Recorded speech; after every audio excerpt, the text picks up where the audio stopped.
Okay, तर काल माझ्या कॉलेजमधल्या दुसऱ्या फ्रेंडकडं आलेलो, कारण माझी आज सकाळी 8:30 वाजता फ्लाईट आहे. माझी म्हणजे माझी नाही, माझी आणि माझ्या कॉलेजमधल्या फ्रेंडची. आणि त्याच्या घरापासून एअरपोर्ट जे आहे ते खूप जवळ आहे.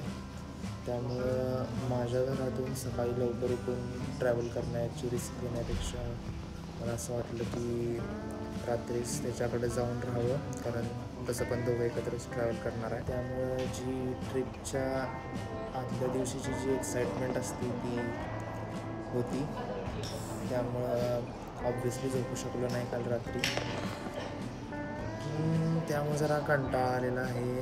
फ्लाईट पण अजून 2 तासानं आहे. लवकर इकडं एअरपोर्टवर येऊन सगळं चेक इन वगैरे करून घेतलं. यावेळी फक्त ही एकच बॅग कॅरी केलेली आहे आणि कॅमेरा आणि ट्रायपॉड.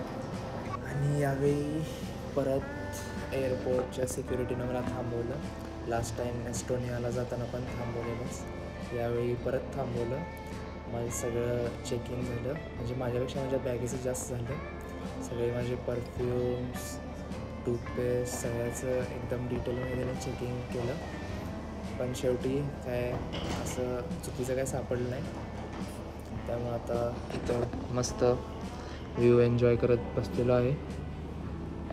आमच्या फ्लाईटसाठी अजून जवळपास 2 तास आहेत, त्यामुळं 2 तासात हा व्ह्यू एन्जॉय करतो. आणि मी आता तुम्हाला डायरेक्ट माझ्या डेस्टिनेशनला भेटतो. तर शेवटी अजून एक प्रॉब्लेम आला. बॅगची साईज जी होती ती थोडी जास्त होती, त्यामुळं ते सगळं करण्यात वेळ गेला. आणि हा इथं आहे आमचा ड्रोगोन, आणि see you in the King's landing.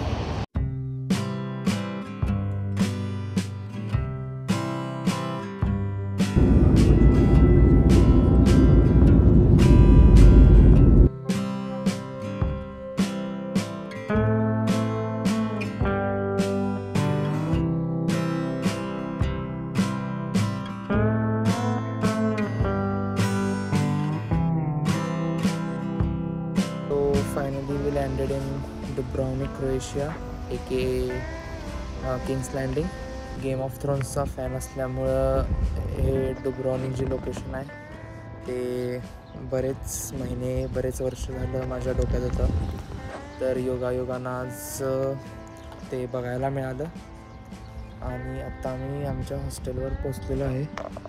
तर हे आमचं हॉस्टेल आहे, पण अजून चेक इन टाईम झाला नसल्यामुळं बाहेरच थांबलो.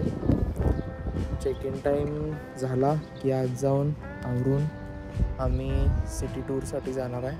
मस्त आवरून खाऊन पिऊन सगळं व्यवस्थित तयार करून रूम सगळी सेट करून आम्ही चाललेलो आहे आता आमच्या पहिल्या डेस्टिनेशनला, जे आहे माउंट SRD. तिकडं जाण्यासाठी ॲक्च्युली 2 रूट्स आहेत. एक म्हणजे बाय वॉक ट्रेक करत 1 तास ट्रेक करत आम्ही जाऊ शकतो आहे, ऑर एल्स केबल कारचा पण ऑप्शन आहे. तर सगळ्यात पहिला आम्ही आता केबल कारनं जाणार आहे. तर वर गेल्यावर कसा व्ह्यू दिसतो ते मी मला थोड्याच वेळात दाखवतो.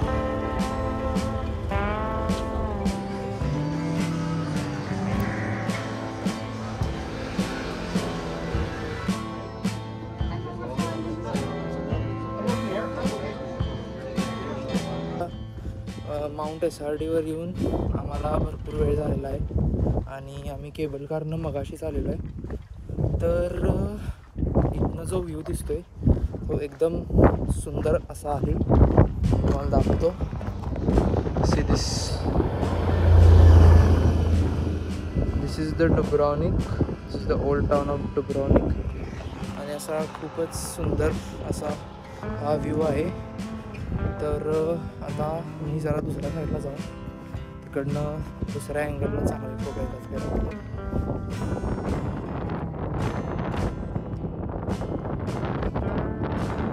हा खूपच मस्त व्ह्यू होता. सगळ्या घरांचे जे छप्पर आहेत ते पण एकदम जवळ असल्यामुळं कोऑर्डिनेशन चांगलं झालेलं आहे.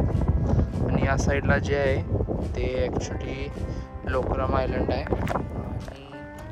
त्या आयलंडवर जाण्याचा आमचा प्लॅन होता, पण तो कॅन्सल झालेला आहे. तिकडं त्या आयलंडवर जर तुम्ही गेम ऑफ थ्रोन्स बघितला असेल तर तुम्हाला आयर्न थ्रोन माहीत असेल. तर तो जो सेटवरचा आयर्न थ्रोन होता जो त्या टी व्ही शोमध्ये यूज केलेला, तोच तिकडं त्यांनी डोनेट केलेला आहे. ते बघायला जायचं होतं, खरं काही कारणांमुळे ते कॅन्सल झालं. आणि आता इथं सगळं फोटो काढून मस्त चांगला वेळ गेलेला आहे. आता परत खाली जायची वेळ आलेली आहे आणि खाली जाऊन एकतर सिटी टूर करीन किंवा मग अजून काही फिक्स नाही. हिस्टॉरिकली डुब्रॉव्निकचं जे नाव होतं ते प्रभूसा होतं आणि हे 7th सेंचुरीमध्ये होतं. ही जे ओल्ड टाऊन आहे ते एक युनेस्कोची वर्ल्ड हेरिटेज साईट आहे.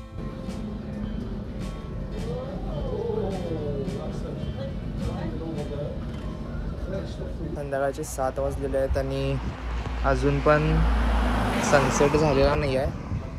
तरी पण आज आमच्या जेवढ्या ॲक्टिव्हिटीज होत्या तेवढ्या सगळ्या करून झालेल्या आहेत. आणि आजचा दिवस जो होता तो खूपच हेक्टिक होता, कारण सगळा प्रवास आणि इथलं वॉकिंग यामुळं भरपूर हेक्टिक होता आजचा दिवस.